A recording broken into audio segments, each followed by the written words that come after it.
చుట్టూ ఉన్న మనుషుల్ని నియంత్రించలేం. చుట్టుముట్టే పరిస్థితుల్ని నియంత్రించలేం. అయినా సరే, అన్నీ మన చేతుల్లోనే ఉన్నట్టు ప్రవర్తిస్తాం. మనుషుల్ని మార్చాలని తపిస్తాం. పరిస్థితుల్ని దారికి తెచ్చుకోవాలని ఆరాటపడతాం. ఆ ప్రయత్నం ఒత్తిడికి గురిచేస్తుంది. అలా కాకుండా, మనుషులు అలానే ప్రవర్తిస్తారు, పరిస్థితులు ఇలానే ఇబ్బంది పెడతాయి అని మనసుకు సర్ది చెప్పుకోగలిగితే ఏ సమస్య ఉండదంటారు. Let them. థియరీ ఆవిష్కర్త మెల్ రాబిన్స్. స్నేహితుడు గృహప్రవేశానికి ఆహ్వానించడు. మనకు కోపం వచ్చేస్తుంది. ప్రేమించిన అమ్మాయి బ్రేకప్ చెబుతుంది. మనం డిప్రెషన్లోకి వెళ్ళిపోతాం. ఎన్నాళ్లుగానో ఎదురు చూస్తున్న క్రికెట్ మ్యాచ్ వర్షం కారణంగా రద్దు అవుతుంది. మనల్ని నిరాశ ఆవహించేస్తుంది. ఇవేవీ మన ప్రమేయంతో జరిగిన సంఘటనలు కాదు. మన పరిధిలో ఉన్న విషయాలు కాదు. స్నేహితుడు శుభకార్యానికి పిలవకపోతే మనం ఎందుకు బాధపడాలి? తనిల్లు తనిష్టం. ఎవరెవర్ని ఆహ్వానించాలన్నది తన నిర్ణయం.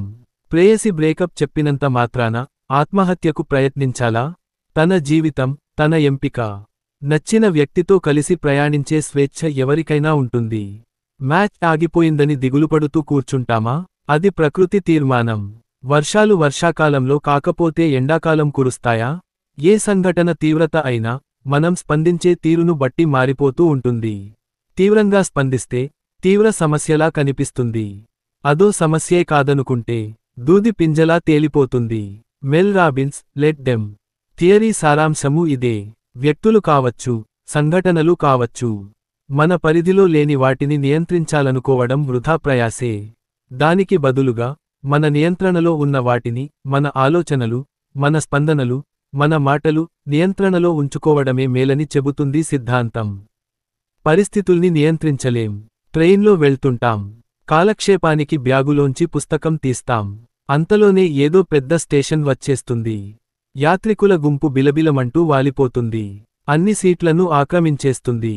బోగీలో మునుపటి ప్రశాంతత దూరం అవుతుంది. చికాకుగా అనిపిస్తుంది. ఏంటి కాకిగోలా అంటూ విసుక్కుంటాం. అవతలి వాళ్ళు 4 మాటలు అంటారు. గొడవ పెరిగిపోతుంది. ఎవరో వచ్చి సర్ది చెబుతారు. ఎవరి బెర్త్ మీదికి వాళ్ళు వెళ్ళిపోతాం. అయినా ఆ అసహనంతో రాత్రంతా నిద్రపట్టదు. బండి దిగే వరకు ఒకరినొకరం శత్రువుల్లా చూసుకుంటాం. మొత్తానికి మనం చదవాలనుకున్న పుస్తకం చదవలేకపోయాం. మనశ్శాంతిని పోగొట్టుకున్నాం. ప్రయాణాన్ని ఆస్వాదించలేకపోయాం.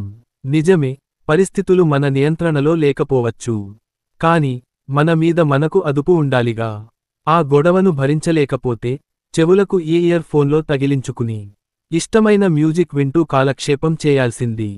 టీసీని బతిమాలి పక్క బోగీకి మారిపోవాల్సింది. ఆ గుంపుతోనే మాటలు కలిపి వాళ్ల జీవితాల గురించి తెలుసుకోవాల్సింది. రైలు బండిని మించిన హ్యూమన్ లైబ్రరీ ఎక్కడా దొరకదు. ప్రతి జీవితం ఒక పుస్తకమే. ఓ ప్రేమపూర్వక పలకరింత చాలు. తొలి పేజీ దానంతట అదే తెరుచుకుంటుంది. ఇష్టంగా ఏం తింటామంటే నియంత్రణలో లేని పరిస్థితుల్ని నియంత్రించాలని ప్రయత్నించే కొద్దీ ఒత్తిడి అధికం అవుతుంది. మనిషికి ఒత్తిడిని మించిన శత్రువు లేదు. ఆ ఉద్వేగం నేరుగా మెదడును హైజాక్ చేస్తుంది. మన విచక్షణ మీద గురిపెడుతుంది.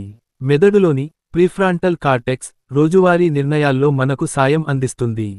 ప్రణాళిక ప్రకారం పనిచేసుకుపోయేలా సహకరిస్తుంది. మనం ఒత్తిడి పాలైనప్పుడు మాత్రం నా వల్ల కాదు అంటూ చేతులు ఎత్తేస్తుంది. మరో కీలక భాగమైన అమిగ్దల వెంటనే ఆ అవకాశాన్ని అందిపుచ్చుకుంటుంది. మనం తీసుకునే దుందుడుకు నిర్ణయాలకు అదే కారణం.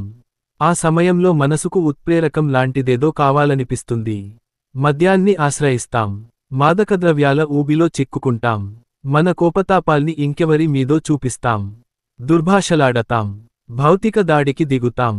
ఫలితంగా బంధాలు దెబ్బతింటాయి. శత్రుత్వాలు పెరుగుతాయి. సమాజం ఆవేశపరుడనే ముద్ర వేస్తుంది. ఆ క్షణంలో లెట్ దెమ్ థియరీని గుర్తు చేసుకోవాలి. కొన్నిసార్లు ఇంతే అంటూ మనసుకు సర్ది చెప్పుకోవాలి. దీనివల్ల మెదడుకు పరిస్థితులు నియంత్రణలో ఉన్నాయనే సంకేతం వెళ్ళిపోతుంది. అమిగ్దల ఆగడాలు ఆగిపోతాయి. ప్రీఫ్రాంటల్ కార్టెక్స్ మునుపట్లానే బుద్ధిగా తన పని తాను చేసుకుపోతుంది. వ్యక్తుల్ని మార్చలేం. చాలా సందర్భాల్లో ఇతరుల అభిప్రాయాలకు మనం బందీలుగా మారుతున్నాం. ఓ పాశ్చాత్య చిత్రకారుడు విమర్శల భయంతో తన జీవితకాలంలో గీసిన వందలాది కళాఖండాల్ని చీకటి గదిలో దాచేశాడు. అనామకుడిగా బతికాడు. అనామకుడిగానే మరణించాడు. ఆ తర్వాతే అవన్నీ వెలుగులోకి వచ్చాయి. దేనికదే అద్భుతం. విమర్శలు భయపెట్టిన ప్రతిసారి విమర్శించే వారిని విమర్శించని లెట్ దెమ్ అనుకుని ఉంటే ఆయన జీవితం మరోలా ఉండేది. మనకు ఉపాధ్యాయ వృత్తి అంటే ఇష్టం. కాని నలుగురు ఇంజనీర్ కావాల్సినవాడు టీచర్ ట్రైనింగ్లో చేరడం ఏంటి అనుకుంటారనే భయం. అందుకే అయిష్టంగానే ఇంజనీరింగ్ కాలేజీలో చేరిపోతాం. మనకు జీన్స్ ప్యాంట్ వేసుకోవాలని కోరిక. అదే సమయంలో ఆ భారీ శరీరానికి జీన్స్ అస్సలు బాగోదు. బఫూన్లా ఉంటాడు అని ఎవరో ఎగతాళి చేస్తారని జంకు. దీంతో ఇష్టంగా కొన్న డ్రెస్ను మూలన పడేస్తాం. మనమే కాదు, ప్రతి సంఘజీవి సమాజానికి చాలా విలువ ఇస్తాడు. నలుగురు తన గురించి ఉన్నతంగా ఆలోచించాలని, గొప్పగా మాట్లాడుకోవాలని ఆశపడతాడు. ఆ ఆరాటంలో తనదైన వ్యక్తిత్వాన్ని వదులుకుంటాడు, తనవైన అభిరుచుల్ని దూరం చేసుకుంటాడు. తన గురించి ఎవరైనా చెడుగా ఆలోచిస్తే విలవిల్లాడిపోతాడు. ప్రతి మనిషికి రోజుకు 70,000 ఆలోచనలు వస్తాయని ఓ అంచనా. మన బంధుమిత్రులు, సహోద్యోగుల బుర్రల్లో పుట్టుకొచ్చే వేలాది ఆలోచనల్లో 5-10 మన గురించి ఉండొచ్చు. అందులో కొన్నింటిని వారు ఇతరులతో పంచుకోవచ్చు. 1-2 అటు వెళ్ళి, ఇటు వెళ్ళి చివరికి మన దాకా రావచ్చు. అంతమాత్రాన వాటిని ప్రభావితం చేయడానికి మొత్తంగా మన జీవితాన్ని పణంగా పెట్టాలా? ఇంత చేసినా సమాజం మెచ్చుకుంటుందనే భరోసా లేదు. ఎన్నో కొన్ని చేతులు వేలెత్తి చూపుతూనే ఉంటాయి. కాబట్టి ఎవర్నో మెప్పించాలనే ఆరాటాన్ని వదిలేయాలి. ఇతరుల విమర్శలకు అతిగా స్పందించడం ఆపేయాలి. మనల్ని తిట్టుకుంటున్నారు, తిట్టుకోని, లెట్ దెమ్. మన వ్యక్తిత్వంపై బురదజల్లుతున్నారు, చల్లుకోని, లెట్ దెమ్. మన అభిప్రాయంతో ఏకీభవించడం లేదు, వ్యతిరేకించని, లెట్ దెమ్. ఉన్నతాధికారులు ఏ రోజూ ప్రశంసించలేదు, ప్రశంసించకపోని, లెట్ దెమ్. నీళ్ళు తాగుతున్నారా అనుకోగలిగితే ఏ సమస్య ఉండదు. మన గురించి మనకు బాగా తెలిసినప్పుడు, మన సమర్థత పట్ల మనకు స్పష్టత ఉన్నప్పుడు, మన దారి సరైందే అని బలంగా నమ్మినప్పుడు ఎవర్నీ ఖాతరు చేయాల్సిన పన్లేదు. అలా అని ఆయా వ్యక్తుల్ని ద్వేషించం. వాళ్ల సంకుచిత విమర్శలకు మాత్రం స్పందించం. ఆ మనుషుల్ని దూరం చేసుకోం. అవతలి వ్యక్తుల నెగటివ్ స్వభావాన్ని మాత్రమే దూరం పెడతాం. వాళ్ళు వాళ్లలానే ఉంటారు, లెట్ దెమ్.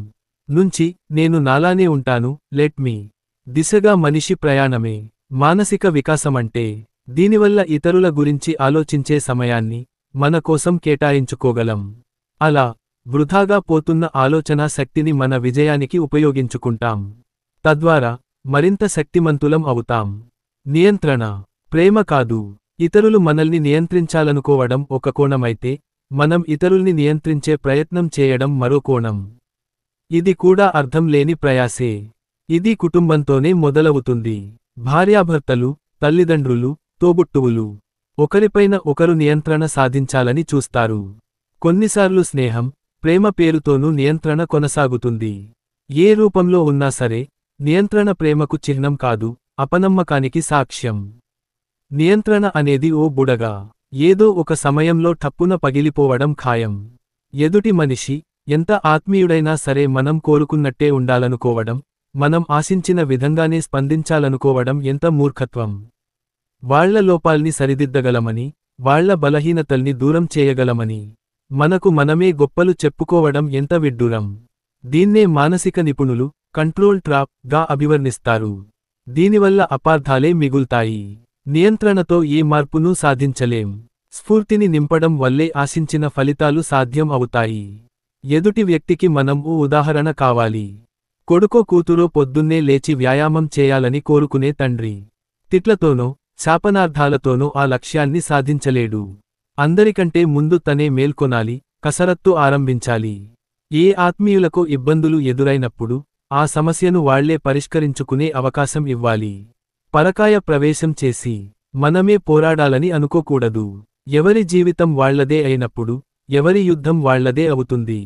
మహా అయితే మనవంతుగా ఎంతో కొంత సాయం చేయాలి. అలా కాదని వాళ్ల వైపు నుంచి కూడా మనమే పోరాడితే అవతలివాళ్లు బలహీనులుగా మిగిలిపోతారు. జీవన పోరాటంలో పరాధీనత ప్రమాదకరం. హరిహరులు ఒకే శిలలో. మనిషి ప్రకృతిని కూడా బానిసలానే చూస్తాడు. తను బయటికి వెళ్తున్నప్పుడు ఎండ తగ్గాలనుకుంటాడు. తను ఇంటికి బయల్దేరే సమయానికి వర్షం ఆగిపోవాలనుకుంటాడు. ఎక్కడ తేడా వచ్చినా నిరాశకు గురవుతాడు. వర్షాన్ని నియంత్రించలేం, కాని చేతిలోని గొడుగును నియంత్రించగలం. ఎండను నియంత్రించలేం. కాని కార్లోని ఏసీని నియంత్రించగలం. క్యాబ్ డ్రైవర్ ఒకటే దగ్గుతున్నాడని తిట్టుకుంటూ కూర్చోవడం వల్ల ప్రయాణం నరకంలా మారుతుంది. ఆ పరిస్థితిని నియంత్రించలేం. కాని ముందు జాగ్రత్తగా మాస్క్ ధరించడం ద్వారా మనల్ని మనం నియంత్రించుకోవచ్చు. జయాపజయాలు అంతే. ఏ ఫలితాన్ని మనం శాసించలేం. త్రికరణశుద్ధిగా ప్రయత్నించడం వరకే మన పని. భగవద్గీతలో శ్రీకృష్ణుడు బోధించింది ఇదే. కర్మ చేయడం వరకే నీ బాధ్యత. ఫలితాల్ని పరమాత్మకే అప్పగించాలి. రైతు తన పొలంలో వేలకొద్దీ విత్తనాలు చల్లుతాడు. అన్నీ మొలకెత్తుతాయని ఎప్పుడూ అనుకోడు. మొలకెత్తినవన్నీ మొక్కలై పంటనివ్వాలని ఆశించడు. ఆ నిర్ణయాన్ని ప్రకృతికే వదిలేస్తాడు. మనం కూడా రైతులానే ఆలోచించాలి. జీవితంలోని ప్రతి చిన్న కోణాన్ని నియంత్రించాలని కోరుకోకూడదు. అలా ప్రయత్నించిన ప్రతిసారీ ఏదో ఓ ఉద్వేగం ఉక్కిరిబిక్కిరి చేస్తుంది. కోపం, అసహనం, ఆత్మన్యూనత. అది ఏమైనా కావచ్చు. ఏ ఉద్వేగం జీవితకాలమైన 60 సెకన్లే. మనం స్పందించకపోతే అవే తోక ముడుచుకుని తుర్రుమంటాయి. కాని మనం కోరికోరి నెత్తిన పెట్టుకుంటాం. పెంచి పోషిస్తాం. అనేక కోణాల్లో లెట్ డెమ్ సిద్ధాంతాన్ని జీవితంలోని అన్ని కోణాలకు అన్వయించుకోవచ్చు. స్నేహబంధానికి కూడా. ఓ 10 మంది ప్రాణ స్నేహితుల పేర్లు అడిగితే టకటకా చెప్పేస్తాం. అందులో కనీసం 7 పేర్లు బాల్య స్నేహితులవే. కారణం చిన్నప్పటి స్నేహాలు లెట్ డెమ్ లిట్మస్ టెస్ట్లో పాసై ఉంటాయి. ఒకడు అబద్ధాల్లో దిట్ట, ఒకడు అప్పుల అప్పారావు, ఒకడు వ్యసనపరుడు. అన్నీ తెలిసినా మనం వాళ్లను యథాతథంగా ఆమోదిస్తాం. ఉద్యోగ జీవితంలో అడుగుపెట్టాక మాత్రం ఎదుటి వ్యక్తులను భూతద్దంలో పరీక్షించి మరీ మిత్రులుగా చేర్చుకుంటాం. మన అంచనాలకు తగినట్టు వ్యవహరించకపోతే నిర్మోహమాటంగా దూరం పెట్టేస్తాం. ఇక్కడ లెట్ డెమ్ సూత్రాన్ని అన్వయించం. కాబట్టే ఓ వయసు తర్వాత ఏర్పడే స్నేహాలు చాలా బలహీనంగా ఉంటాయి. స్వార్థంతో కూడుకుని ఉంటాయి. ఓ సర్వే ప్రకారం మనిషి ప్రతి 10 ఏళ్లకు 50% స్నేహితుల్ని కోల్పోతాడట. కుటుంబ బంధాలకు కూడా ఇదే పోలిక వర్తిస్తుంది. జీవిత భాగస్వామిని యథాతథంగా ప్రేమించగలిగితే తన బలహీనతల్ని భరిస్తాం, లోపాలను అర్థం చేసుకుంటాం. ఆ అవగాహన కరవైనప్పుడే విడాకులు, బ్రేకప్లు. ఓసారి బుద్ధుడు శిష్యులతో కలిసి భిక్షాటనకు బయల్దేరాడు. పాటలీపుత్రంలోని ఓ గడప ముందు ఆగాడు. ఆ ఇంటి ఇల్లాలు భిక్ష వేయలేదు సరికదా, దుర్భాషలాడింది. అందరూ నొచ్చుకున్నారు. బుద్ధుడు మాత్రం మౌనంగా ముందుకు సాగాడు. మీకు బాధగా అనిపించలేదా స్వామీ? అడిగాడు ప్రధాన శిష్యుడైన ఆనందుడు. ఆ మాటకు చిరునవ్వు నవ్వి, ఆ తిట్లను మీరంతా స్వీకరించారు. అందుకే మీకు బాధగా అనిపించింది. నేను స్వీకరించలేదు. కాబట్టే నాకు ఏ బాధా లేదు. ఏదైనా సొంతం చేసుకుంటేనే మనది అవుతుంది అని జవాబిచ్చాడు శాక్యముని. నిజమే, మన ఉద్వేగాలు మన నియంత్రణలో ఉండాలి. వాటిమీద ఇంకెవరి పెత్తనమూ అవసరం లేదు. ఎవరైనా ఆ అధికారాన్ని లాక్కునే ప్రయత్నం చేసినా సమర్థంగా తిప్పికొట్టాలి. మన ఆలోచనలకు మనమే యజమాని కావాలి. బుద్ధుడి కోణంలో లెట్ డెమ్ థియరీ ఇది. 5 సెకన్ల సూత్రం. తెల్లవారు జామునే లేవాలనుకుంటాం. కాని అలారం ఆపేసి మరీ పడుకుంటాం. ఏదో పుస్తకం చదవాలనుకుంటాం. అంతలోనే ఓటీటీలో కొత్త వెబ్ సిరీస్ ఆకర్షిస్తుంది. సిగరెట్ మానేయాలనుకుంటాం. మళ్ళీ లైటర్ వెలిగిస్తాం.